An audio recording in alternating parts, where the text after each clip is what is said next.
தம்பி தேசியம் வணக்கம். நம்ம என்னைக்குமே சண்டை போட்டுக்கிட்டே இருப்போம். ஆனா இன்னைக்கு நம்ம 2 பேரும் ஒத்த கருத்தோட ஒரு படத்தை பத்தி பேச போறோம்ப்பா. ஆமா, பொதுவா படத்தை பத்தி பேசினாலே நம்ம ஆடியன்ஸுக்கு பிடிக்காது. ஆனா இந்த படம் அவங்க எல்லாருக்கும் பிடிக்கும் அப்படின்னு சொல்லி நம்புறேன். ஏன்னா எல்லாருமே கேள்விப்பட்டிருப்பாங்க. அதாவது இந்தியா அப்படிங்கிற ஒரு நாட்டை விரும்பக்கூடிய எல்லாருமே இந்த படத்தை வந்து இப்ப பாராட்டிக்கிட்டு தான் இருக்காங்க. துரதிருஷ்டவசமா என்னன்னா இது வந்து ஹிந்தியில வந்திருக்கு. நீ கூட கேட்ட இந்த படம் தமிழ்ல இருக்கா, இல்ல போய் தமிழ்ல பாக்கலான்ட்டு. நானும் புக் மை ஷோல போய் பாக்குறேன். ஐமேக்ஸ் 2D இருக்கு, வெறும் 2D இருக்கு, தமிழ் இல்ல, ஹிந்தியில மட்டும் தான் இருக்கு. இருந்தாலும் எனக்கு கொஞ்சம் ஹிந்தி தெரியும் அப்படிங்கிறதுனால நாங்க 2 பேரும் தான் போய் அந்த படத்தை பார்த்தோம். அதுக்கு வந்து முதல் இந்த தேசியத்துக்கு ஒரு நன்றி தெரிவிச்சுக்கிறேன். ஏன்னா இப்படி ஒரு காவியம்னே சொல்லலாம் இது. ஏன்னா நமக்கு பிரம்மாண்டமான திரைப்படங்கள் நிறைய பார்த்துருப்போம். ஆனா இது வந்து எல்லாருமே அழுதுட்டாங்க. உண்மையை சொல்லணும்னா இந்த தேசியம்லாம் பாத்தீங்கன்னா என் பக்கத்துல உட்காந்து படம் பார்த்துக்கிட்டு இருந்தா கண் கலங்கிருச்சு. அந்த தியேட்டர்ல இருக்கிற எல்லாரையும் நான் பாக்குறேன், எல்லாருமே கண் கலங்கிட்டாங்க. கடைசியில அந்த படத்தின் பேர் தான் 3, 2, 1 சாவா. சாவா சாவா அப்படி சேர்த்து சொல்லுப்பா. 3, 2, 1 சாவா. சாவா என்றால் என்ன அர்த்தம் என்று இப்போது எல்லாருக்கும் தெரிந்திருக்கும். சிங்கக்குட்டி, லயன் கப் என்று அர்த்தம். சிங்கம் யாரு? சத்ரபதி சிவாஜி மகாராஜா. அவருடைய மகன் சத்ரபதி சம்பாஜி மகாராஜானுடைய கதை தான், வாழ்க்கை வரலாறு தான் இவங்க எடுத்திருக்காங்க. நிறைய மாஸ்டர் பீசஸ் இதுக்கு முன்னாடி தமிழ் சினிமாலையும் சரி, ஒட்டுமொத்த இந்தியன் சினிமாலையும் வந்திருக்கு. மக்கள் மத்தியில தாக்கத்தை ஏற்படுத்திய ஒரு படம் என்றால் இந்த சாவா திரைப்படம். தமிழ்நாட்டில் ஒரு தியேட்டர்ல ஒட்டுமொத்த தியேட்டரும் எரப்ட் இருக்கு என்று சொன்னால் எந்த அளவுக்கு ஒரு இம்பாக்டா மக்கள் மத்தியில இங்கேயே கிரியேட் பண்ணிருக்கோன்னு பாருங்க. இங்கேயே இந்த அளவுக்கு இம்பாக்டா இப்போ வட இந்தியாவில் யோசிச்சு பாரு. ஆமா, வட இந்தியாவில் நமக்கு தெரிஞ்சவங்களாம் இருக்காங்க. எல்லாருமே சொல்றாங்க மிகப்பெரிய வெற்றியா.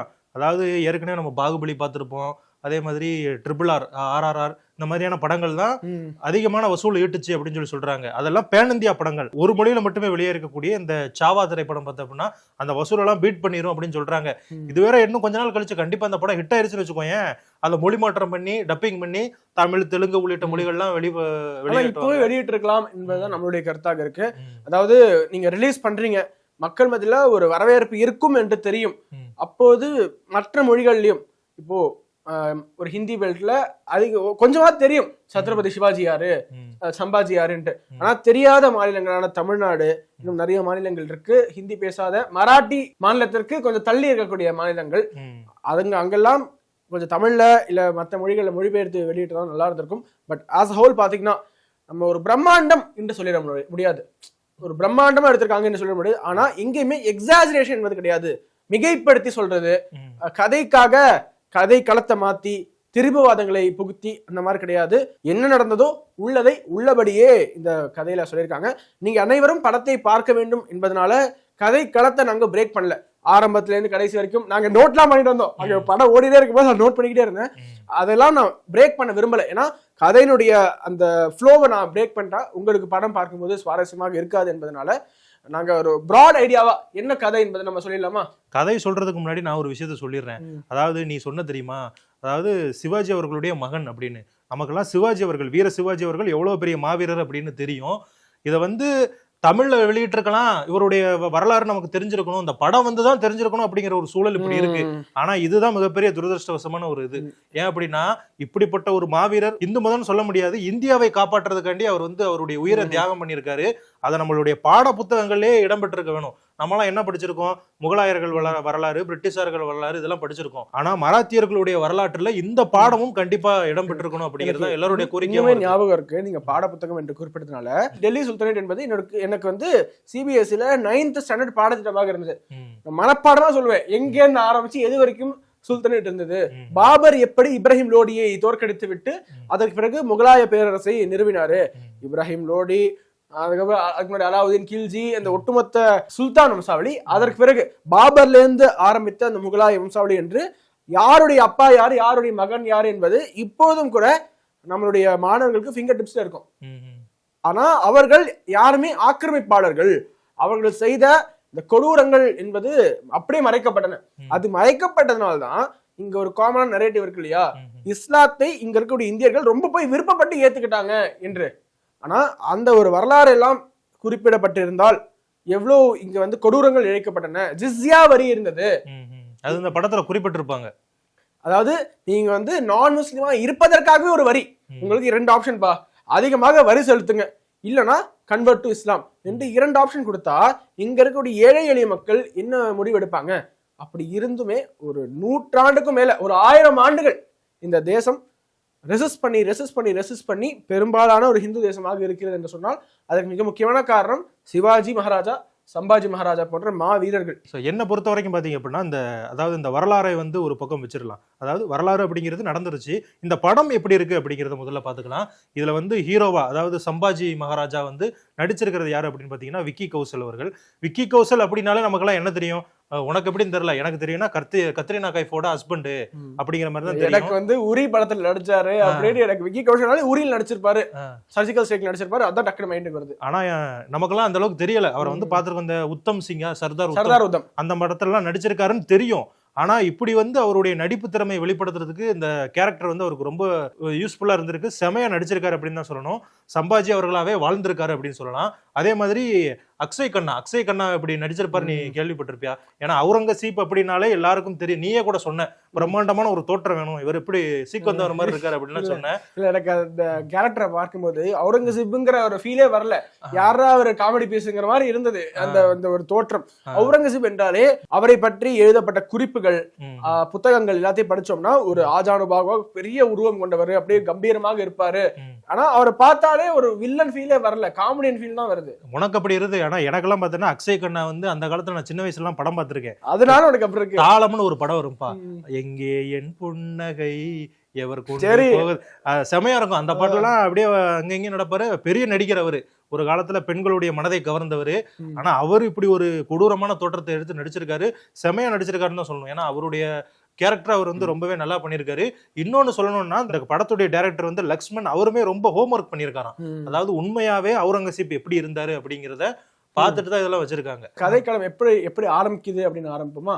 எங்கேருந்து ஆரம்பிக்குது என்றால், சத்ரபதி சிவாஜி மகாராஜானுடைய இறப்புக்கு பிறகு கரெக்டாக சம்பாஜி மகாராஜா அரியணை ஏறுகிறார். அப்போது அவுரங்கசீப்புக்கு தகவல் போகுது, நம்ம இந்த சிங்கம் மடிந்து விட்டது என்று நினைத்து கொண்டிருந்தோம், ஆனா சிங்க குட்டி ஒண்ணு வந்திருக்கு அப்படின்ட்டு. உடனே அவுரங்கசீப்புக்கு பழைய நினைவுகள்லாம் வருது. சம்பாஜி மகாராஜாவை சிறு வயதுல பார்த்த நினைவுகள் அவுரங்கசீப்புக்கு வருது. உன்னோட பேர் என்ன அப்படின்னு கேட்பாரு அவுரங்கசீப். அந்த சின்ன சம்பாஜி மகாராஜா ஷம்பு அப்படின்னு அப்படி ஓடி போயிருவாரு. சோ அந்த நினைவுகள், சோ இந்த பையனா எனக்கு இப்போது எதிரியாக வந்து நிற்கிறது என்று அப்போதே அவுரங்கசீப் மனசுல அந்த ஒரு இது ஆரம்பிக்கும். ஆனா அவங்க என்ன நினைப்பாங்க அப்படின்னா, சிவாஜி மாதிரி அவருடைய மகன் இருக்க வாய்ப்பு இல்ல, அதனால நமக்கெல்லாம் நம்மளை வந்து அவங்க எதிர்க்க மாட்டாங்க, அவங்க ஏரியாக்குள்ளே இருந்துக்குருவாங்க, வெளியெல்லாம் வரமாட்டாங்க அப்படின்னு அவர் நினைச்சுக்கிட்டு இருப்பாரு. ஆனா சம்பாஜி வந்து முகலாயர்களுடைய இடம் புர்ஹான்பூர் அப்படின்னு நினைக்கிறேன், அந்த இடத்துக்கு போய் அங்க வந்து அங்க இருக்கக்கூடிய ட்ரூப்ஸ் எல்லாம் அடிச்சு உடைச்சிருவாரு, அந்த இடத்த வந்து தீக்கிரையாக்கிடுவாரு.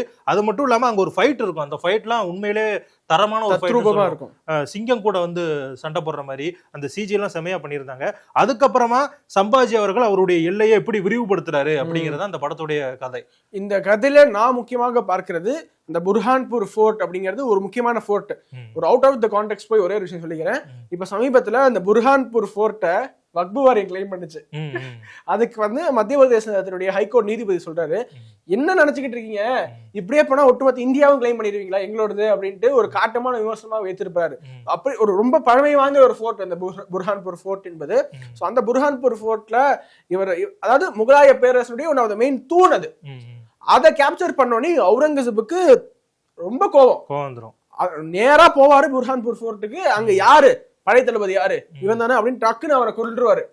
கொன்னுட்டு அதுக்கப்புறம் சம்பாஜி மகாராஜாவை வீழ்த்தும் வரை இந்த கிரீடத்தை நான் அணிய மாட்டேன். ஆமா, அங்க இருந்தா எலவேஷன் ஆரம்பிக்குது. அதாவது 9 வருடங்கள் வந்து அந்த கிரீடத்தை அவர் வந்து தலையிலேயே வைக்க முடியாத அளவுக்கு ஒரு சூழல் வந்துடும். அந்த அளவுக்கு சம்பாஜி வந்து தொடர்ந்து தன்னுடைய வீர தீர பராக்கிரமத்தை வந்து காமிச்சுக்கிட்டு இருப்பாரு. கடைசியில வந்து என்ன நடக்குது அப்படிங்கறத ட்விஸ்ட் நாங்க வேணா உங்களுக்கு சொல்லிடுறோம். ஒரு சின்ன ஒரு ஸ்பாயிலர் மட்டும் சொல்லிக்கிறோம், ரொம்ப பெரிய ஸ்பாயிலர் இல்ல, சின்ன ஸ்பாயிலர் மட்டும். எப்போதுமே ஒரு தேசமானது வீழ்த்தப்படும் பொழுது அது எதிரிகளால் வீழ்த்தப்படுவது கிடையாது, துரோகிகளால் மட்டுமே வீழ்த்தப்பட்டு இருக்கிறது என்பது நம்ம வரலாறுல பார்த்திருப்போம். இங்க தமிழ்நாட்டுல வீரபாண்டிய கட்டபொம்மன் தொடங்கி இன்னும் பல மன்னர்கள், ஜான்சி ராணிலிருந்து சிவாஜி மகாராஜாவினுடைய பையன் சம்பாஜி மகாராஜா வரை அது யாரையும் விட்டு வைத்தது கிடையாது. ஒரு தேசம் வீழ்த்தப்பட வேண்டும் என்றால் துரோகிகளுடைய அந்த பங்கு அப்படிங்கிறது அவ்வளவு அதிகமாக இருக்கு. இந்த வரலாற்றிலையும் கானாஜி கனோஜி என்று இருவர், அவர்களுக்கு எங்களுடைய கிங்டம் எங்களுக்கு பிரிச்சு கொடுத்துருங்க அப்படின்ட்டு போய் கேட்பாங்க சம்பாஜி மகாராஜா கிட்ட. அவர் பதில் சொல்ல மாட்டாரு. அப்போ இவங்க இந்த தாதாஜி கனோஜி இருப்பாங்க இல்லையா, அவங்க சொல்லுவாங்க, உங்க தந்தை கொடுத்த வாக்குறுதியை மீறிட்டாரா, அவர் பொய்யரா என்ற ஒரு வார்த்தையை பயன்படுத்தினோடனே சம்பாஜி கோவம் வரும். அதுல இருந்து வந்து ஒரு பகை என்பது ஸ்டார்ட் ஆகும். அதற்கு பிறகு இந்த 2 பேருமே மனசுல வச்சுக்காதீங்க, நான் என்றுமே ஸ்வராஜின் பக்கம் நிற்போம். இந்த ஒட்டுமொத்த ட்ரூப்ஸ் மராத்திய படைக்குமே ஒரே ஒரு முழக்கம் தான், ஸ்வராஜ் ஸ்வராஜ் ஸ்வராஜ். தன்னாட்சி. தன்னாட்சி என்றால் என்ன? ஒட்டுமொத்த தேசத்திற்காகவே அவர்கள் சேர்ந்து பாடுபட்டார்கள். ஒவ்வொரு பிராந்தியத்தில் இருக்கக்கூடிய மன்னர்களையும் ஒருங்கிணைத்து நாம் நமக்கான தேசத்தை இங்க உருவாக்க வேண்டும், அதற்கு இந்த அந்நியர்களை விரட்டி அடிக்க வேண்டும், இந்த தேசத்தில் இருக்கக்கூடிய எல்லாத்தையுமே அழிச்சுக்கிட்டு இருக்காங்க, நீங்க வந்து இஸ்லாமியரா இல்லாம இருந்தா வரி கட்டணுங்கிறாங்க, இங்க இருக்கக்கூடிய சொத்துக்களை கொள்ளையடிச்சுட்டு போயிட்டு இருக்காங்க, இந்த தேசத்திற்கு சம்பந்தமே இல்லாத பல மொழிகளை திணிக்கிறாங்க, கட்டாயமா படிக்கணுங்கிறாங்க. அப்போ நமக்கென்று இங்க ஒரு ஆட்சி நம்முடைய ஒற்றுமையால் தான் முடியும் என்று சிவாஜி மகாராஜால இருந்து தொட்டு பேசி பேசி நிறைய மன்னர்களை ஒருங்கிணைப்பாங்க.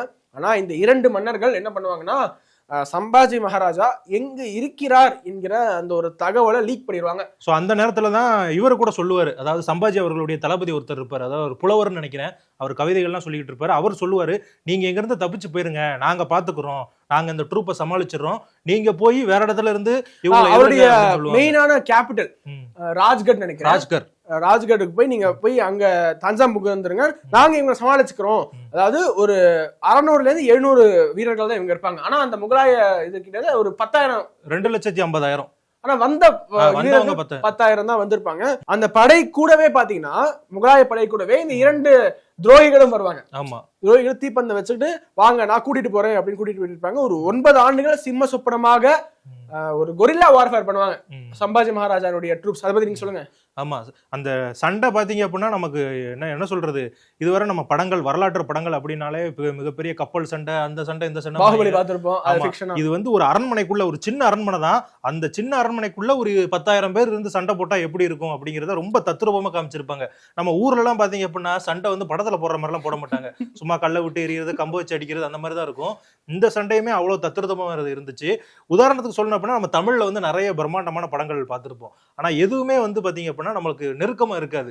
ஆனா இந்தியில வந்து நிறைய வரலாற்று படங்கள்லாம் எடுத்திருப்பாங்க. அந்த வரலாற்று படங்கள் எல்லாமே பாத்தீங்க அப்படின்னா அவ்வளவா பட்ஜெட்லாம் செலவு பண்ணியிருக்க மாட்டாங்க, ரொம்ப நெருக்கமா இருக்கும் நமக்கு. அந்த மாதிரி தான் இந்த படமும் இருந்துச்சு. இந்த படத்தோட பட்ஜெட் வெறும் 130 இருந்து 140 கோடிக்குள்ள தான் சொல்றாங்க. ஆனா நம்ம பிரம்மாண்டம் வந்து அந்த காலத்துக்கே நம்மள அழைச்சு போன மாதிரி தான் இருக்கு. அந்த சின்ன அரண்மனை சொன்னீங்க இல்லையா, அதுல வந்து இந்த மராத்திய வீரர்களுக்கு வாள் வீசுறதுக்கு அங்க வந்து இடம் இருக்காது. இப்படி கையை தூக்குறாங்க ஒருத்தர் வந்துருவான், முகலாய அந்த படை வீரர் எங்க இந்த வாள் வீசுறது. சோ முகலாய வீரர்கள் அப்படியே நெருங்கி வந்ததுனால இவங்களால வாள் கூட வீச முடியல. சோ ஒரு மேசிவா வந்து இவங்க அமுக்கிடுவாங்க. ஆமா, நாட்டுப்பற்று அப்படிங்கிறது வந்து நம்ம எந்த அளவுக்கு தேவை அப்படிங்கிறது தான் இந்த படத்தினுடைய மெயின் கான்செப்ட். நீங்க முகலாயர்களா இருக்கலாம், மராத்தியர்கள் இருக்கலாம், அவங்களுடைய கலாச்சாரத்தை அவங்க காக்கிறதுக்கு எந்த அளவுக்கு போராடினாங்க. இப்ப நம்ம அவுரங்கசீப்பே எடுத்துக்கோமே, என்னதான் ஒரு வில்லனா இருந்தாலும் சம்பாஜியை தோக்கடிக்கணும் அப்படிங்கிறதுக்காக 9 வருடங்கள் செலவு பண்றாரு. அந்த 9 வருடங்கள் தன்னுடைய மகுடத்தை நான் வந்து அணிவிக்க மாட்டேன் அப்படின்னு சொல்லுவாரு.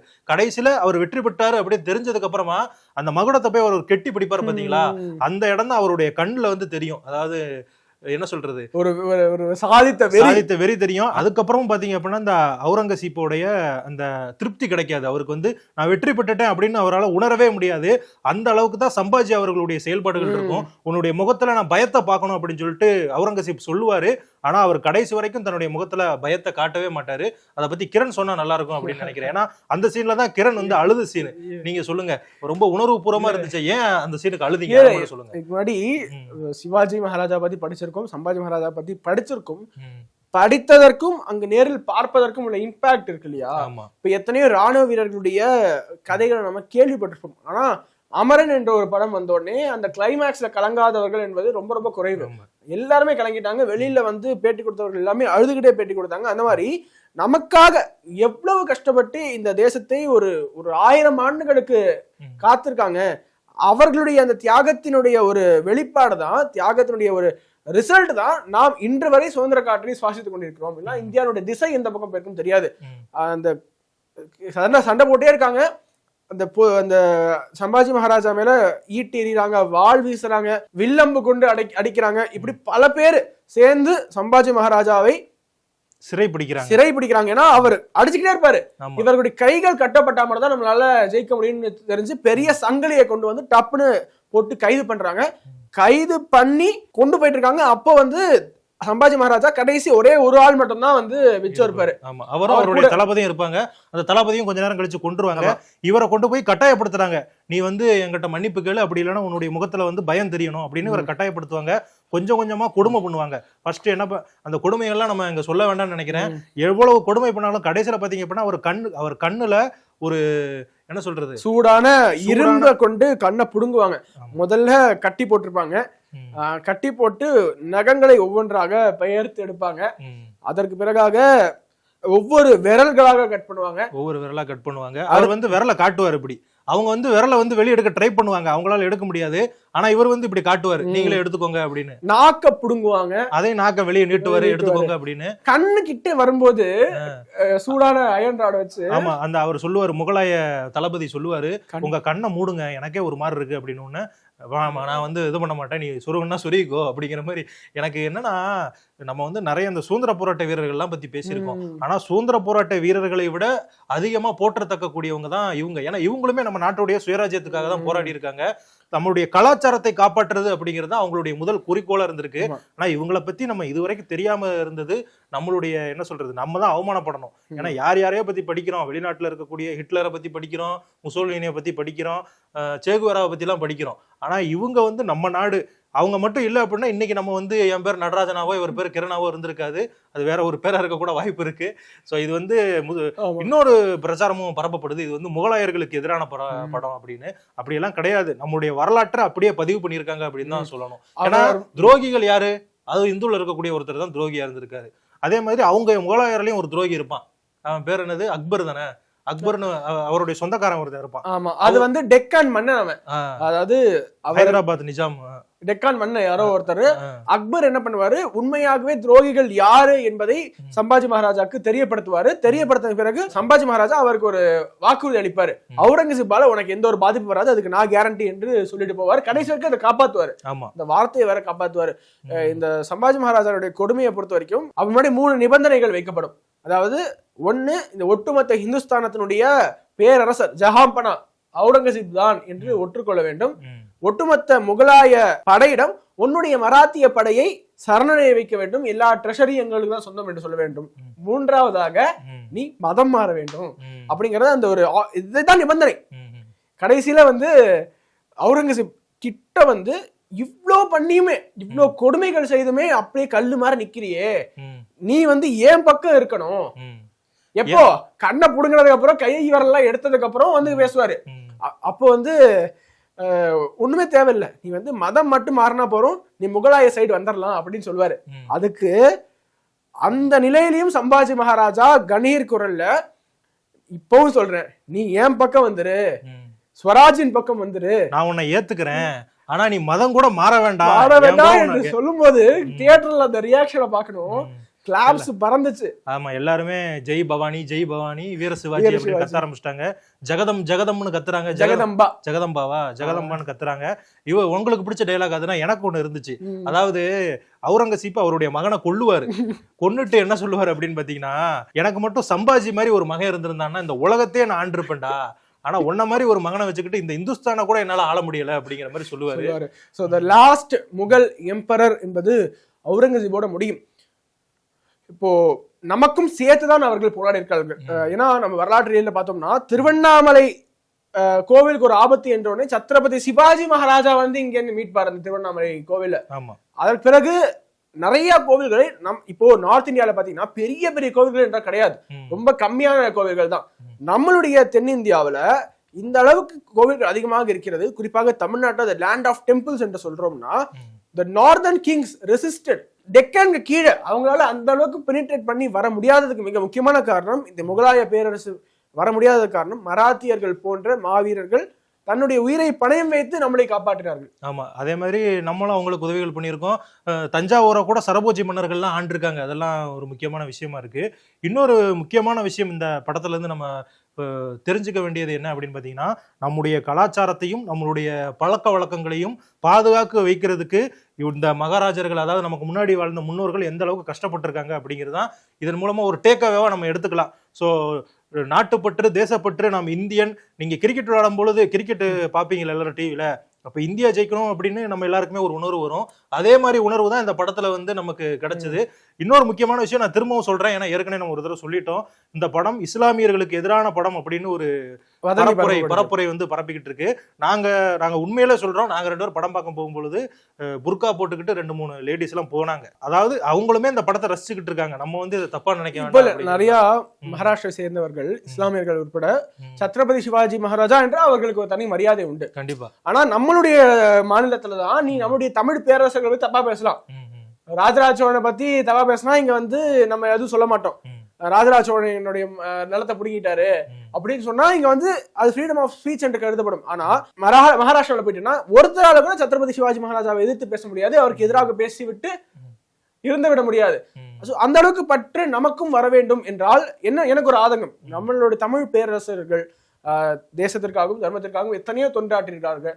அவங்களை பத்தி நிறைய படங்கள் வரலாமே அப்படின்னு அவங்க நம்ம இடத்த எப்படி எடுப்போம், படம் எடுத்தா புலிகேசி, இந்த மாதிரி புலி படம்லாம் வரலாற்று படம் தான். இருந்தாலுமே அது வந்து ஒரு என்னது, ஒரு புனைவு படமாக தான் இருக்கு. புலிகேசி படம்லாம் பாத்தீங்க அப்படின்னா அது ஒரு தெலுங்கு மன்னர்னு சொல்றாங்க, அவரையுமே ஒரு காமெடியனா தான் ஆக்கியிருப்பாங்க. ஸோ நம்ம வந்து இந்த மாதிரி ரியல் லைஃப்ல இருக்கக்கூடிய கதைகளை எடுத்து கொஞ்சம் மக்களுக்கு நாட்டுப்பற்றை ஏற்படுத்துற மாதிரி. கடைசியா பார்த்தோம்னா சிவாஜி கணேசன் நடிச்ச படம் தான் எனக்கு ஞாபகம் வருது. ஆமா, அவர் என்ன ராஜராஜ சோழன் நடிச்சாரு, கப்பலோடி தமிழ் நடிச்சாரு, வேற நிறைய இந்த மாதிரி திருப்பூர் குமரன் இதுல வரும். ராஜபாட்டு ரங்கத்துறையில திருப்பூர் குமரன் நடிச்சிருப்பாரு, பகத்சிங்கா நடிச்சிருப்பாரு. ஸோ சமீப காலத்துல பாத்தீங்கன்னா தமிழ்நாட்டுல இது போன்ற தேசபக்தி படங்கள் என்பது, நமக்காக போராடியவர்களுடைய படங்கள் என்பது ரொம்ப ரொம்ப குறைவாக வருது.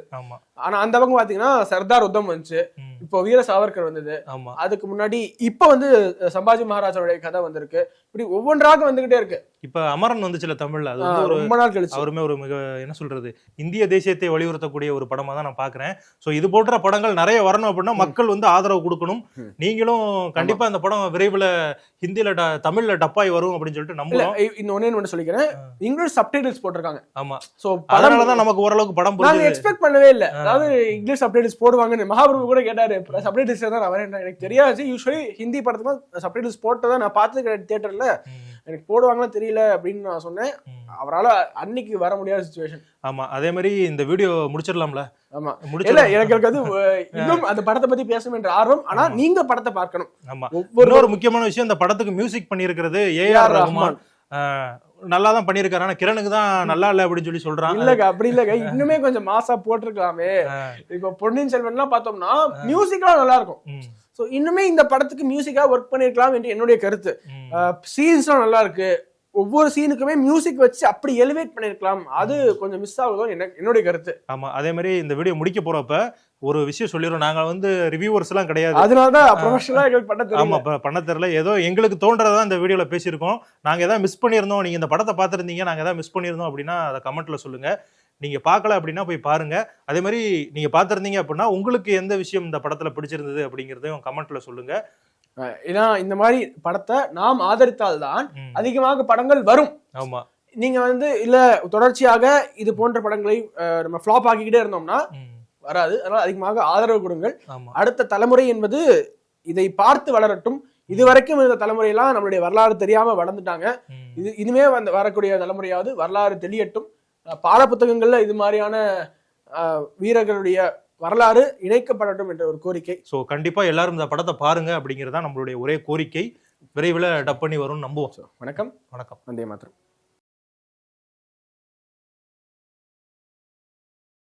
அஸ்வினி நட்சத்திரக்காரர்கள் ஒரு வீட்டுல இருக்காங்கன்னா என்ன மாதிரி பொம்மைகள் வைக்கலாம்? பொதுவாக அஸ்வினி நட்சத்திரம் சொல்லிட்டாலே இந்த மாதிரி ஆன்மீகம் மற்றும் ஜோதிடம் சார்ந்த இன்னும் பல வீடியோக்கள் பார்க்கணுமா? மறக்காம திருவருள் டிவிக்கு சப்ஸ்கிரைப் பண்ணுங்க. திருவருள் டிவியுடைய சேனல் லிங்க் இந்த வீடியோடைய டிஸ்கிரிப்ஷன்ல இருக்கு.